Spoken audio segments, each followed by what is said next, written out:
Buenas noches, amigos. Gracias por estar una vez más haciendo estos extraños en la noche. Hay un lugar muy lindo en la ciudad de Jujuy, en pleno centro, en el corazón de la ciudad, que es el Museo de Arte Sacro de la Basílica Menor de San Francisco.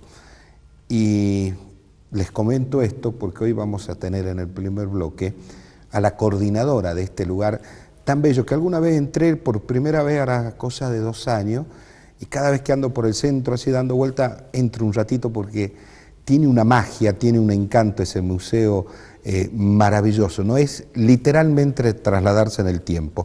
Así que en el primer bloque vamos a hablar con María Cristina Jorge, que es la coordinadora de este museo y que además editó un libro, Jujuy 1912, una obra realmente muy linda.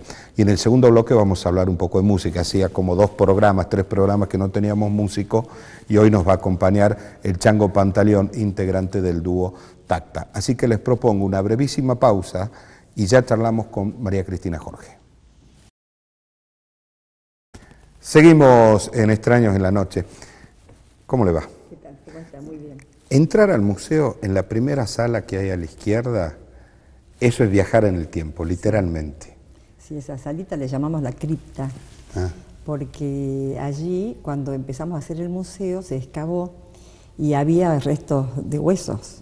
No sabemos si humanos o qué otro tipo de huesos, pero bueno, se bajó el nivel del piso para poder darle más aire a la sala, y uno de los obreros se le llenó las manos de ampollas, entonces fue a un curandero, contaba él, y dice, es que había tierras de antiguos ahí, dijo, ¿no? Que eso lo dijo el curandero, por eso se le habían ampollado las manos. Bueno, tiene esa magia del pasado, porque me parece que es uno de los lugares de la antigua iglesia, porque esta iglesia que hoy tenemos es de 1927, pero quedó restos de la antigua iglesia del 1700, y ese espacio es de aquellos tiempos. Le hago una pregunta, ¿no? ¿Por qué la iglesia de San Francisco tiene un estilo tan italiano cuando nosotros tenemos una influencia tan española? Claro, bueno, eso ocurrió, eso ocurrió en el tiempo, cuando a fines del siglo XIX todavía estaba la antigua iglesia de estilo colonial, español.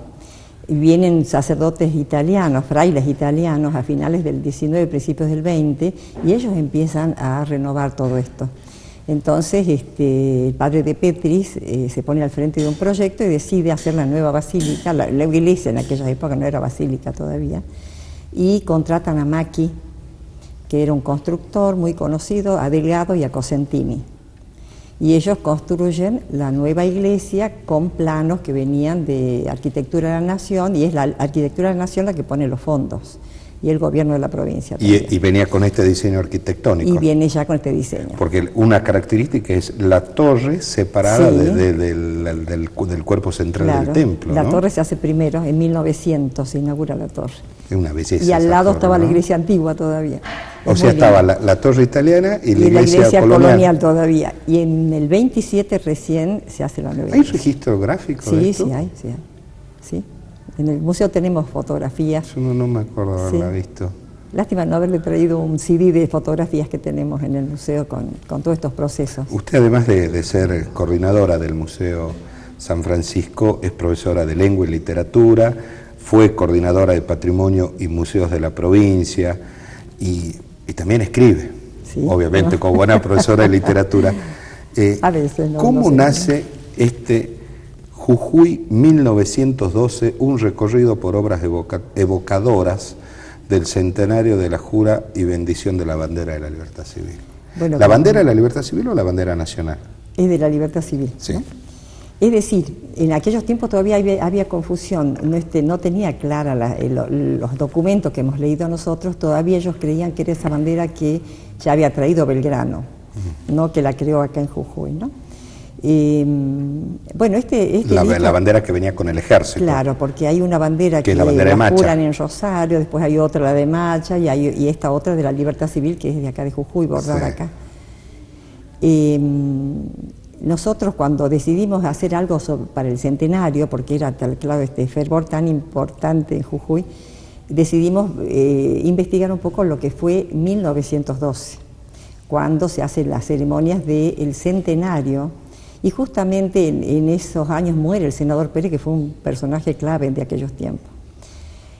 Bueno, entonces leyendo los documentos a Ricardo Rojas, que hace el archivo capitular de Jujuy, vimos el monumento a Belgrano, que lo hace Víctor Garino, que es un escultor muy conocido, que es el mismo que hace el Güemes de Salta. Ese Güemes que está en el cerro es hecho por el mismo escultor que hace el Belgrano nuestro. Bronce, ¿no? En bronce. Se amplía la iglesia catedral, se hace la cúpula de la catedral que no tenía en aquellos tiempos. Bueno, entonces hemos investigado las obras de arte. ¿Qué dicen las obras de arte? ¿Cómo hablan desde el pasado a nosotros que estamos en este presente haciendo celebraciones? Y bueno, hicimos una lectura de esas obras y de estos procesos de aquellos tiempos. ¿Y cuál es la conclusión que llega? Y bueno, que había un grupo humano muy fuerte, con un proyecto de país maravilloso, que ahí lo decimos, ¿no? Que a pesar de los conflictos sociales que también existían en la época, no era todo color de rosa, la inmigración traía sus cuestiones también, pero el núcleo fuerte de Jujuy, el núcleo gobernante, tenía una visión de esto del progreso, de que en la educación estaba la clave del futuro. No eran conservadores clásicos, digamos. Eran conservadores, pero tenían esta cosa de la generación del 80, que ya venían con ese proyecto de país, que solamente venía en la educación en un porvenir fuerte y realmente ver la Argentina hacia un futuro de grandeza. Como lo dice ahí un poema que hemos puesto de Rubén Darío, que es Oda a la Argentina, que él casualmente lo escribe para 1910 y habla de una Argentina que viene así como algo extraordinario que va a ser en el futuro el granero del mundo, esto que tanto se hablaba en aquellos tiempos, ¿no? Que el concepto de granero del mundo ya cambió, ¿no? Ya cambió totalmente. Pero los hombres de aquellos tiempos tenían esa visión extraordinaria, ¿no? A pesar que habían conflictos, no era todo color de rosas, ni era que todos pensaban de la misma manera. Ahora, ese era, en base a lo que usted estudia, ¿no? Jujuy 1912, ¿era un Jujuy absolutamente integrado al resto del desarrollo del país? ¿O era como el resto del norte que venía medio rezagado de la pampa húmeda, del centro? Bueno, yo como no soy profesora de historia todavía en esos campos no he visto, pero por lo que vemos en las obras de arte y en la literatura en sí, estaban dentro de este proyecto, del proyecto de la generación del 80, ¿no? Que es ese proyecto de país que veía un futuro en el progreso del país, pero siempre sobre la base de la educación. Por eso tenemos la educación libre y gratuita, se crean las escuelas públicas, hay una proliferación de escuelas públicas.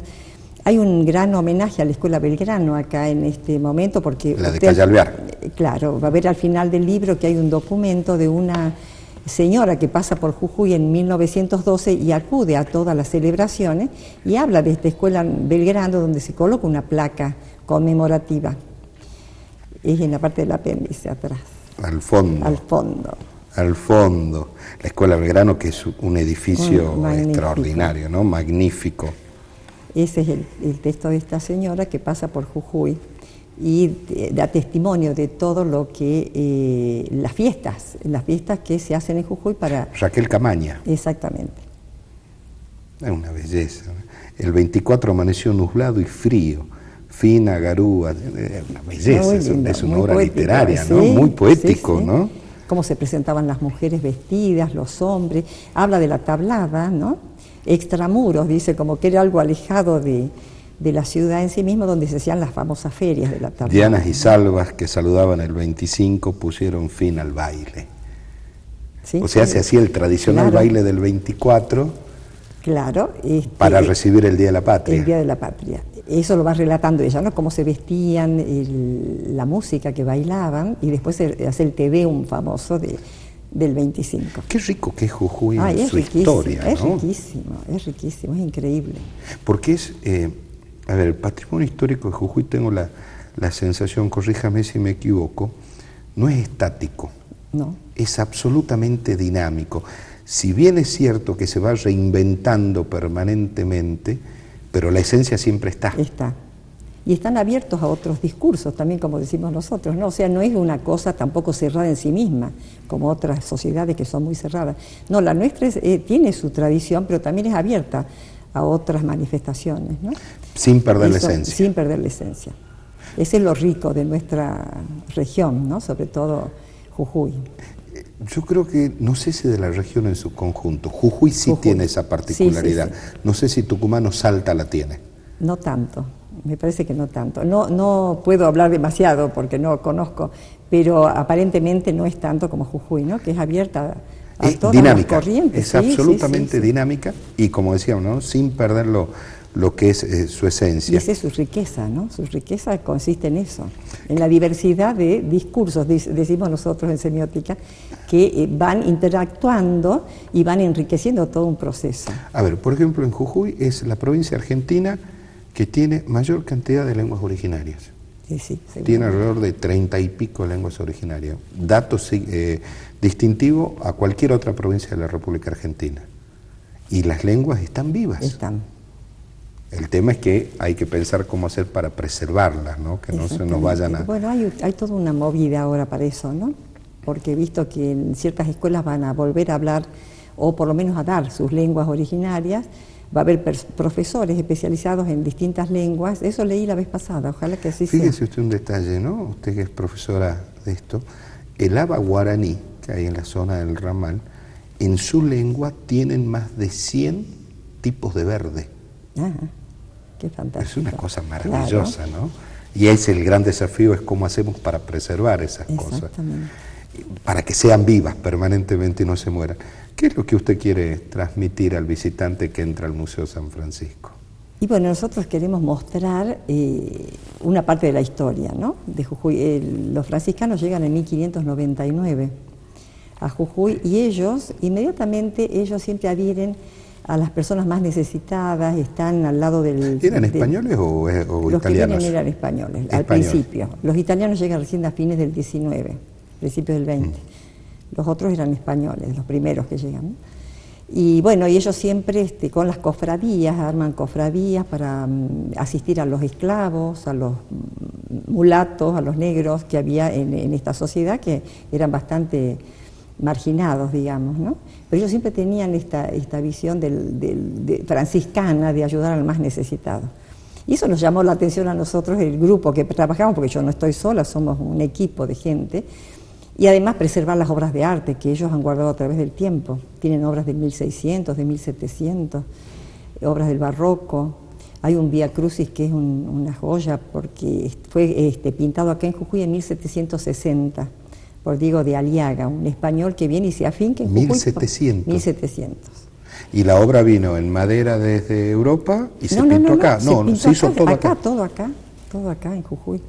¡Qué belleza! No, y el polo de cultura que teníamos en Yavi con el famoso marquesado, que también ellos promueven el arte en esa zona.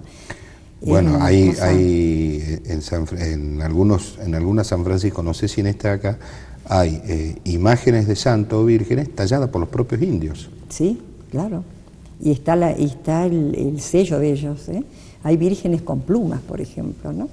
En vez de corona, tenían plumas. Eran tal cual ellos las ven. Exactamente, además con la influencia de su cultura, porque estas obras algunas vienen de Potosí, otras del Cusco, las que tenemos acá nosotros, ¿no? Mire qué valioso, ¿no? Que los frailes no le hayan impuesto un estilo a la Virgen, ¿no? Que los indios la hagan como se la imaginaban. Exactamente. Y fue muy rico eso, ¿no? Dejar que ellos manifiesten también su cultura. Y tallaban la piedra también magníficamente. Ahí tenemos una pila bautismal tallada en piedra hecha por los indios. Muy linda. ¿De qué época sería esa? Y debe ser del 1700 más o menos. ¿Más 1700? 1600 a 1700. ¿Y hasta cuándo esa pila bautismal tuvo más o menos en uso? Y debe haber sido hasta la vieja iglesia. Cuando se demuele a la vieja iglesia, todas estas obras, los frailes las guardan por mucho tiempo. En algún momento el doctor Alvarado armó un museo en San Francisco, provisorio. Después la arquitecta Berta Alonso también armó otro museo con los objetos que habían quedado. Después se vuelven a guardar porque depende de los frailes que llegan como guardianes y le dan importancia o no a estas cosas. Y finalmente cuando en el 2007 se hace un convenio entre la Secretaría de Turismo y Cultura, en ese momento el doctor Nochetti y el fraile que estaba en ese momento, que era Marcelo Cisneros, se hace un convenio para hacer este museo. Y entonces, ahí es lo que logramos hacer algo importante. Y este museo también es un museo vivo, porque este museo también lo homenajea, por ejemplo, al Mozarteum. Claro, eso era nuestra misión, porque nosotros no queremos tampoco un museo estático que quede ahí en el tiempo, no. Queremos que interactúe con la sociedad. Hacemos todos los años muestras de artistas y este año dijimos homenajemos a Mozarteum Filial Jujuy, que ha hecho tantísimo. ¿Por qué lo eligieron al Mozarteum? Hay que sostenerse en 36 años de labor, ¿no? Como es este grupo humano tan magnífico que lo dirige Silvia Cornejo. Y han estado desde, bueno, el marido de ella, que era el famoso Pila Casas, José Antonio Casas, fue el primero, ¿no? El primer presidente del Mozarteum. Y ellos desde el año 81 están trabajando, este grupo que va variando, se va renovando, pero hay 3 o 4 que vienen desde el momento fundador. Y yo les explicaba ayer a las chicas que a nosotros nos llamó la atención que se sostengan durante tantos años un grupo humano que trabaja por amor al arte, porque no reciben nada a cambio, pero sí esa satisfacción de colaborar con el crecimiento cultural de Jujuy, con el crecimiento humano, ¿no? Y el homenaje se lo hace el museo. El museo.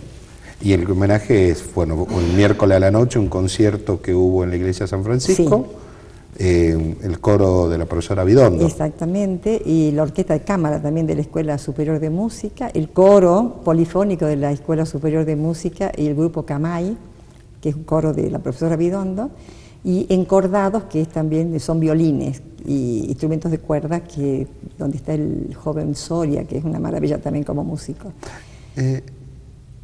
¿La gente va a los museos? Van. Y los turistas, sobre todo, se asombran de ver esto que nosotros hemos preservado a través del tiempo. Y además es la puerta de entrada de la Quebrada, porque cuando van a la Quebrada y ven nuestras iglesias, que son verdaderos museos, bueno, ya tienen un antecedente de lo que fue Jujuy, lo que fue este corredor que era la Quebrada de Humahuaca hacia el Alto Perú, y todas estas obras que se fueron guardando en las iglesias de altísimo valor artístico e histórico, ¿no? ¿Le gusta a usted el nuevo concepto museológico que hay? Que es con mucha tecnología, imágenes en 3D, demasiado, para mi gusto, será que yo soy del siglo pasado, pero demasiado interactivo ya para mi gusto. Bueno, a los jóvenes les gusta, ¿eh? Yo fui el otro día al Museo de Güemes en Salta y es así, y es llamativo. Lo que yo no sé, bueno, será bueno que hayan distintos tipos de museos, pero a mí me gusta ver, usted pone el museo ese de Güemes, ¿no? Que sí, es toda la tecnología dentro, eso es innegable. Pero a mí me gusta ver el pedazo de Seville con la marcha de sangre de Güemes ahí en el Seville. Claro. O sea, ¿qué es lo que nos está pasando? Nos gusta ver las huellas del pasado, ¿no? En el objeto, porque es cuando uno reconstruye la historia. ¿Qué cree usted que ve un joven cuando ve la pila bautismal de esa que usted me decía del año 1700 a un museo interactivo? ¿Qué cree que le pasa a un joven? Y tal vez al joven le atraiga más lo interactivo, ¿no? Porque están acostumbrados a la tecnología de este tiempo, entonces ellos tienen como un lenguaje diferente al de nosotros, hay una percepción del mundo distinta. Así que me parece que tiene que haber variedad de ofertas, ¿no? En los museos para que el visitante elija qué quiere ver y cómo lo quiere ver. Esto es el gran desafío para ustedes que están al frente de los museos, tratar de hacerlos cada vez más atractivos. A mí me gustaría mucho que el Museo Lavalle levante, digamos, tiene un relato magnífico. Nosotros hemos trabajado, cuando yo estaba en la coordinación, hemos trabajado en el Museo Lavalle con el profesor Lagos, Marcelo Lagos, con Marcelo Constant, la arquitecta Inés Pemberton, hicimos un equipo de gente, Román Rioja, que es otro chico muy interesante de acá de Jujuy, y armamos esta otra visión de museo que costó imponerlos, ¿no? Porque había ya todo un relato de las historias, de las distintas historias de los procesos históricos de Jujuy. Pero me parece que todavía le falta darle un poquito más de esta tecnología, ¿no? Que por ahí en un patio se puede hacer luz y sonido, alguna cosa de estas nuevas. Pero es nacional, ¿no? El museo. No, es provincial. Provincial. Es nuestro. Yo creo que era Pero es muy importante nuestro museo, ese museo ese es espectacular, el Museo Lavalle es espectacular. Desde la casa en sí, ¿no? ¿De qué año es la casa? ¿Ahí realmente vivió Lavalle? No es que haya vivido, él pasaba por acá y se refugió ahí cuando, por supuesto era diferente la casa, nosotros hemos visto fotos del siglo pasado, del 1890, era una casa más chata. Después cuando se baja el nivel o se levanta el nivel de las veredas, ahí cambia también la estructura de la casa. Ahí tiene muchas modificaciones. Sé que tengo un tema con Lavalle. No escucho hace muchísimos años el romance de la muerte de Juan Lavalle. Bueno, eso, tendría que estar en ese patio, en una voz en off, con una música de Falú. No sé, claro, algo. Una cosa, yo le escuché a Falú años. Acá. No me acuerdo cuándo fue la última vez que escuché ese romance. Que es fantástico, fantástico. ¿Por qué crees que no se hace ese romance? Y yo creo que por ahí falta de iniciativas, ¿no? De propuestas. La gente puede acercarse y usted mismo puede ir y decir, ¿por qué no hacen esto? Hay que proponer, yo creo que hay que proponer para movilizar. Yo tengo la sensación que, y esto es, no hablo puntualmente de esta administración provincial, sino hablo históricamente, las administraciones de culturas no son proactivas. Es una sensación que tengo, ¿no? Que hay que empujarlos. A ver, ¿se acuerda usted cuando robaron el Cristo en la puerta de la iglesia de Tilcara? Sí. Que apareció varios meses después en el río, mutilado el Cristo. Yo me acuerdo y decía, pero qué mejor oportunidad para poner el Cristo en el lugar que estaba, pero tal cual lo encontraron. Y ponerlo con la puesta en escena de mi Cristo roto, de cuello humano. Claro. Y me miraban así como diciendo, ¿de qué estará hablando el hombre este?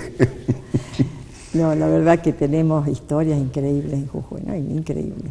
Pero bueno, hay que capitalizarlas, hay que enhebrarlas, hay que relatarlas.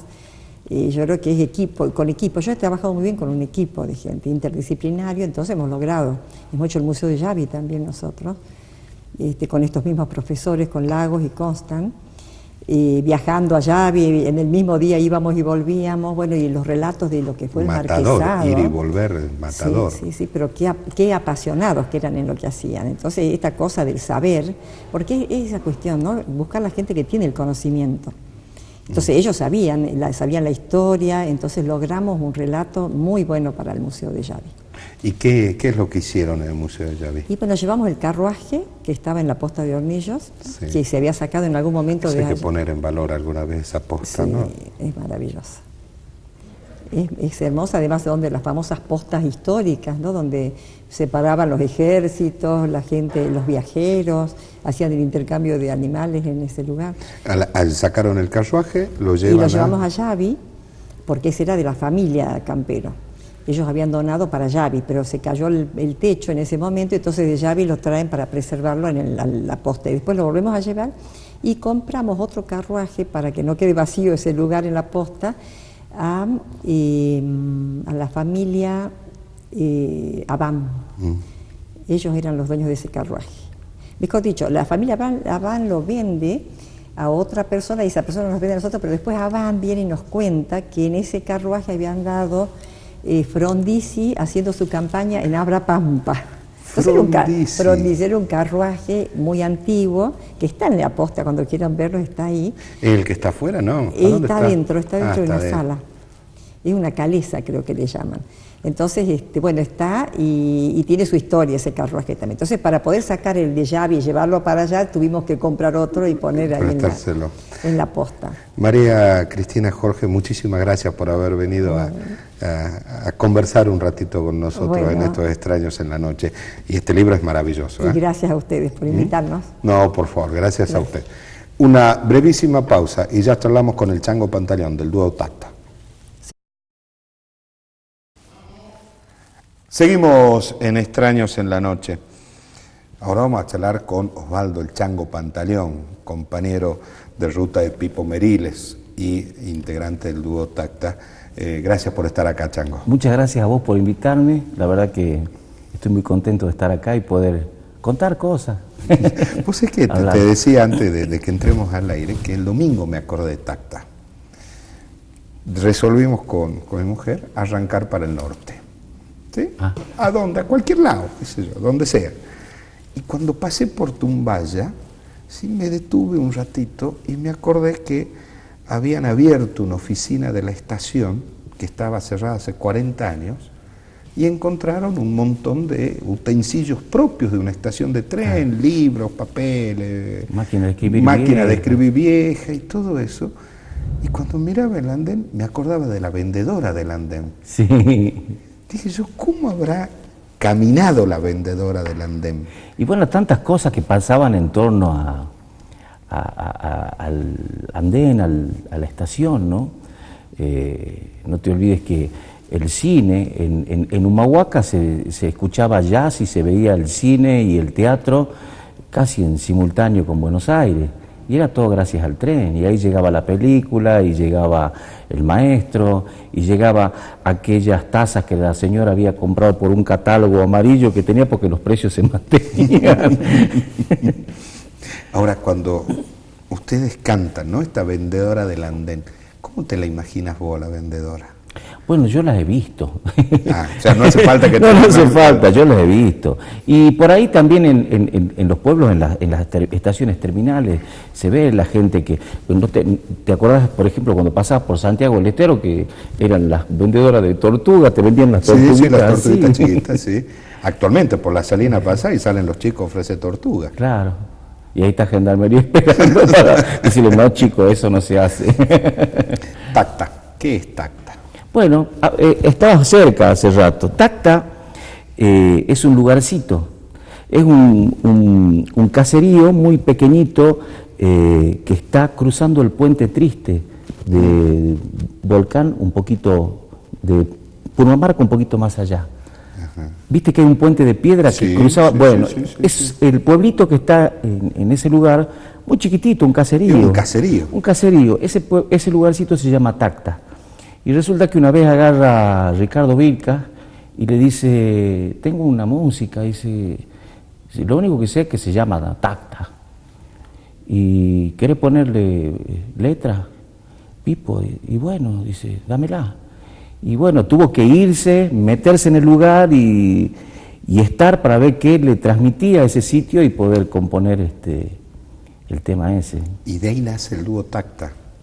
Y bueno, en realidad nosotros ya veníamos cantando y compartiendo música de muchos años antes, y medio como que el nombre era lo de menos, digamos, lo que queríamos era una palabra que tenga una rítmica, algo que suene y que también puede sonar en la cabeza de la gente. Y Tacta es un nombre ruidoso. Y nadie pregunta qué es. Claro.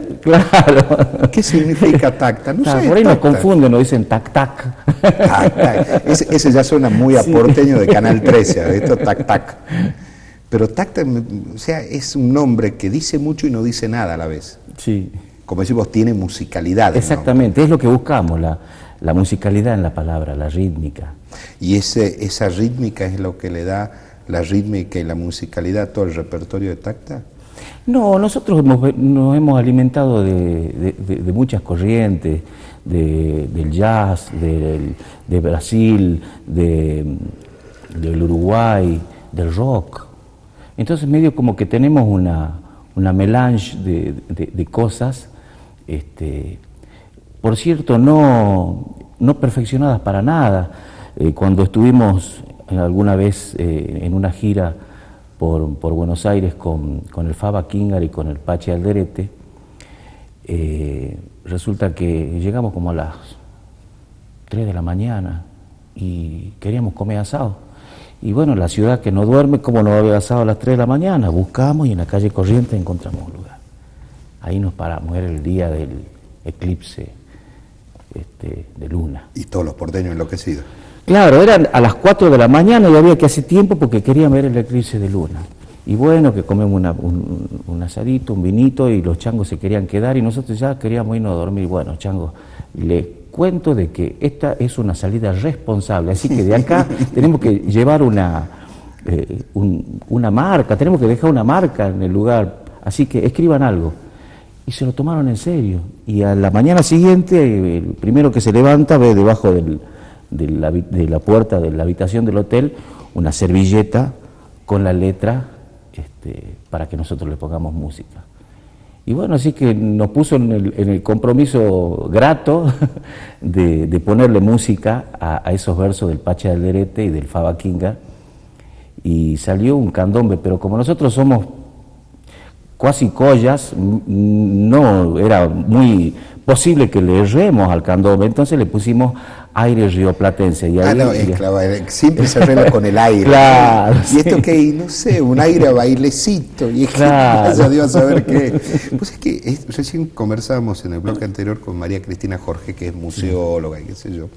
Cuando hablábamos de la cultura de Jujuy, ella decía muy acertadamente que Jujuy tiene la virtud, en su gran movida cultural, de alimentarse y reinventarse con infinidad de corrientes.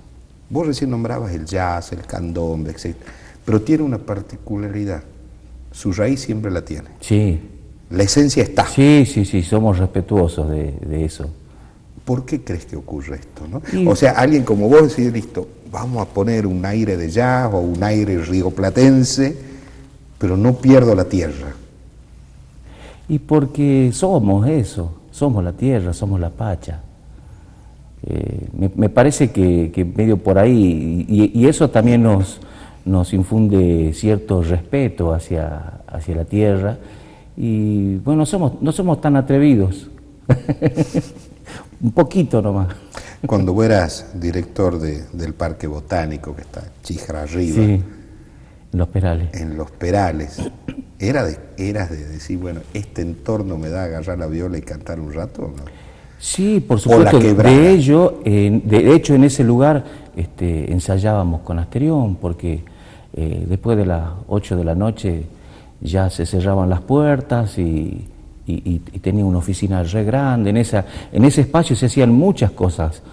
Todavía sigue funcionando el Club de Modelismo Plástico ahí. Claro. Se reúnen más de 20, 25 modelistas todos los domingos a trabajar y a Gastón intercambiar. Millón Claro, Gastón Millón y otros tantos. Van a hacer...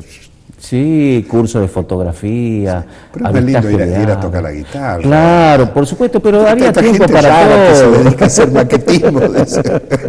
Y a veces cantábamos, ¿no? Y la música siempre presente, porque en todas las actividades manuales a veces ayuda una cierta melodía a relajarse y crear, ¿no? Cuando vos empezás a crear música, ¿qué es lo primero que mirás para que la música empiece a fluir? Bueno, primero empiezo a escuchar y a leer muchísimo el texto de lo que tengo que musicalizar. Y a veces la misma palabra te va diciendo para qué lado va. Entonces probás si te gusta y por ahí queda durante un tiempo y se lo guarda, a veces años. ¿Tiene que reposar? A veces sí, a veces sale de una, sí. O sea, escribimos, lo probamos, si no cierra, reposa un rato. Reposa un rato. Y a veces reposa no porque no guste, sino porque no pega mucho con lo que uno está haciendo en ese momento, por ejemplo. Pues es que yo estoy convencido que la gente que hace arte, que hace escultura, que pinta, que hace música o que escribe, ve el mundo de una manera distinta a los que, como yo, no podemos tocar ni el timbre. ¿Cómo ves el mundo vos? ¿Cuál es el mundo que ve el Chango Pantaleón? Bueno, para mí el mundo es un continuo desafío. Es un lugar a donde están todas las herramientas para que uno pueda desarrollarse y tomar la herramienta que necesite para hacerlo. El tema es que están todas las herramientas y bueno, hay que saber con qué se va a poner el clavo, con una tenaza o con un martillo. También se puede con una tenaza, pero por ahí... A ver, quizás un negado como yo lo usa el martillo, pero un hacedor cultural quizás piensa si la tenaza es mejor que el martillo. Tal vez sí. ¿Vos no notás esa diferencia? No, es como que, de hecho nosotros no nos creemos dueños de lo que sucede a través nuestro. Es como que somos canales del no sé qué. Y digamos que uno se prepara para que fluya eso y se transmita en verso, el pintor en obra plástica, en música. A ver, vamos a replantear. ¿Por qué cantás? ¿Por qué canto? Porque me gusta, porque me hace sentir bien, por eso hago todo lo que hago. Incluso a esta altura de la vida no hago nada que me haga sentir mal. Todo lo que me hace sentir bien, hago. ¿La música es un instrumento o es un modo de vida? Las dos cosas porque me acompañó durante toda la vida. De hecho, cuando tuve que conducir, dirigir un parque botánico, para mí era como una orquesta donde tenían que sonar todas las partes de manera armoniosa, si no se producía algo desagradable. Entonces, un parque es una orquesta en sí. Y por supuesto un que sí. pájaro, un animal que cruza, todo le da sonido. Sí, sí. Todo es sonido dentro de un parque. Sí. Es muy inspirador un lugar así, ¿no? Como lo es La Puna. Bueno, en Jujuy tenemos mucha pintura para plasmar. Tenemos yungas, tenemos quebrada, tenemos puna, tenemos vientos, tenemos silencios. Los silencios que dan musicalidad también. ¿Y cuánto? Algunos se vuelven locos con el silencio.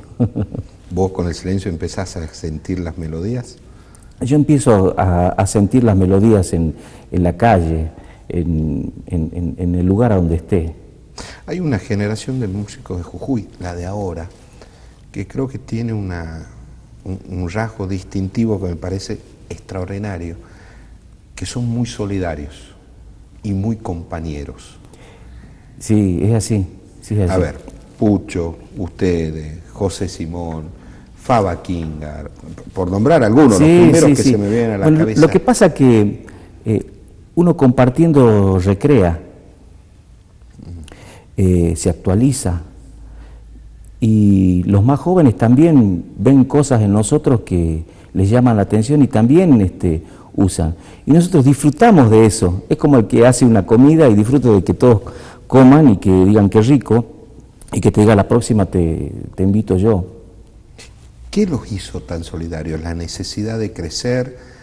¿La necesidad de estar juntos? Esto es medio egoísta, es porque nos gusta estar, nos gusta la música, nos gusta tirar un acorde para ver qué vuelve de allá, qué viene, nos gusta emocionarnos. A veces me da la sensación que hay hasta como desafíos entre ustedes, ¿no? Sí. Alguna vez fui, que yo no sé, a escucharlo a Pucho y estaban ustedes invitados, o estaba José invitado, o estaba, no sé, cualquiera de los grandes músicos que hay, y era como que se desafiaban, ¿no? Nos gusta. Bueno, a mí lo que pasa es que tenemos ciertas picardías. A veces nos gusta tocar lo que no ha tocado nunca para ver qué pasa, qué sucede ahí. Y eso es cierto, eso se nota. Y también se ve que hay muchos códigos entre ustedes. Sí. Códigos de comunicación que uno va diciendo, ¿qué se estarán diciendo estos dos? Sí, eso no lo decimos. Eso no lo dicen, se nota. ¿Qué tenés ganas de tocar? Bueno, voy a convidarles con un tema que es sobre unos versos de Analía Goldenberg que musicalicé, se llama ¿Dónde? Y que tiene que ver con eso que a veces uno se olvida, ¿no? De abrazar al otro o de querer, y después el tiempo nos gana y uno se pregunta a dónde se van los besos que uno no ha dado.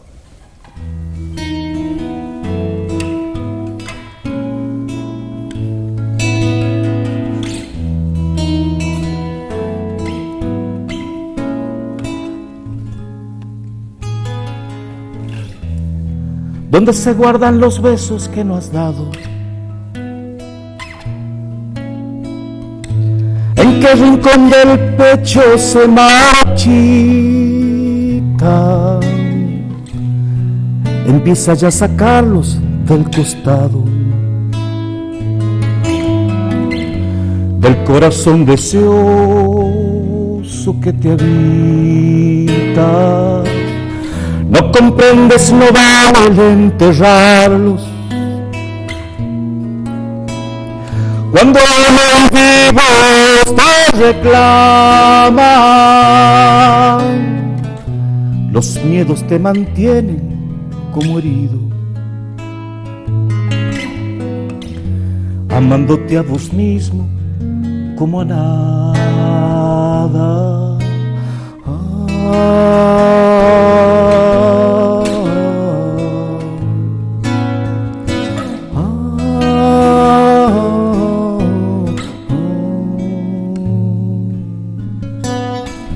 Y no hay quien tenga tu respuesta,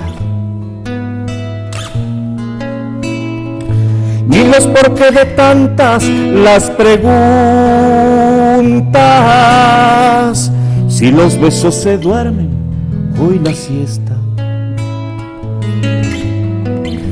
despertarán sin sueños si los juntas. No te quedes dormido, ya no temas. No te lo pido yo, solo tu boca. Y si esta sensación te desespera, imperceptible amor, que se agarró.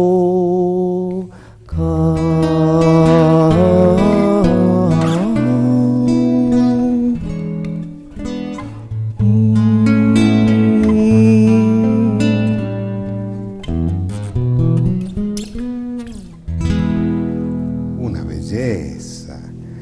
Es aprovechar y viví. ¿No? Me da la sensación de eso. No te quedes con las ganas de vivir. No te quedes con las ganas. Hacelo. Pero y las ganas de vivir, de amar, de todo eso, no te quedes con una belleza. ¿Esto también está en el repertorio de Tacto? Esto también está en el repertorio y va a estar en el disco que, si Dios quiere, para fin de año ya lo tendremos en la calle. Estamos grabando un disco con algunos temas nuestros, otros temas de amigos. Ahí va a ir incluido un tema de Pipo, vendedora del andén. Claro. Que tuvimos la grata sorpresa de ser invitados por José Simón y que orquestó el maestro Daniel Camelo con unas cuerdas y unos caños maravillosos, músicos excelentes en Buenos Aires. ¿En la Usina del Arte? En la Usina del Arte, que de verdad nos costó poder colocar la voz por la emoción que sentíamos acá al costado de ese chorro de música tan respetuosamente puesto. Bueno, ahí grabamos el tema Vendedora del Andén y bueno, ese mismo tema lo va a poner José en su disco y nosotros en el nuestro. ¿Ve? Ahí habla la solidaridad. Sí, esas cosas. Ahora, cuando ustedes están en la Usina del Arte con José Simón, con todo esto, ¿el público qué son? ¿Jujeños? Hay de todo, hay de todo. Hay muchos jujeños, hay un grupo de jujeños grande que nos espera. No se olviden que tenemos que hacer el asadito y a veces tenemos tiempo y a veces no porque vamos a mil. Nos interesa mucho lo que podemos hacer por la cultura no musicalizada sino contada, porque a la gente del interior de la gran ciudad le interesa mucho lo que pasaba y lo que pasa en las ciudades más pequeñas. ¿Ellos pueden entender Jujuy a partir de su música? El porteño que no vino nunca para acá puede empezar a conocer, a descubrir Jujuy a través de la música. No solo eso, sino que los invita a venir a conocer si no han venido. Nosotros tenemos muchísima magia para transmitir. Somos un pueblo arqueológico, somos un pueblo religioso, somos un pueblo que tiene 4 tipos de climas distintos, con vegetaciones, con montañas y con cosas de distintos colores. Yo diría que además es un pueblo sensible a las expresiones artísticas. Sí, muy sensible. No es un pueblo frío a la expresión artística. No, y abierto totalmente hasta hace poco, incluso creo que todavía están las orquestas funcionando en el norte y no te asustes si ves bajar un changuito del cerro con un violincito en el hombro. Muchas veces un violín hechizo. Sí, claro. Y están los maestros enseñando la música de cámara. Ricardo Vilca se ha inspirado en Bach para hacer la música que hizo. O sea, tenemos el corazón abierto a otras cosas. La apertura, ¿no? Claro. Y el hecho de reinventarse permanentemente sin perder lo que era raíz. ¿Cuándo lo vamos a escuchar a Tacta de nuevo? Y nos pueden escuchar mañana a las 21:30 horas en el Centro Cultural del José Hernández.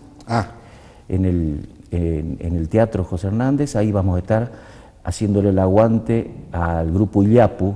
Nada más y nada menos. Nada más y nada menos, que son de verdad unos músicos extraordinarios, incluso que a mi criterio y gracias al exilio tal vez han recorrido toda Latinoamérica mamando músicas genuinas y haciéndolas a su modo, pero de manera sumamente perfecta, respetuosa y perfecta. Así que voy a cantar rápido y me voy a poner del otro lado porque no me los quiero perder. Chango Pantaleón, muchísimas gracias por haber venido a estos extraños en la noche. Gracias a vos por invitarnos. De verdad, es muy bueno para los jujeños que tengan programas así como el tuyo. Muchas gracias por haber venido. Gracias. Y a ustedes, muchísimas gracias por habernos acompañado y será Dios mediante hasta el próximo jueves cuando a las 22, acá, en la pantalla de Canal 2, hagamos Extraños en la Noche. Chao.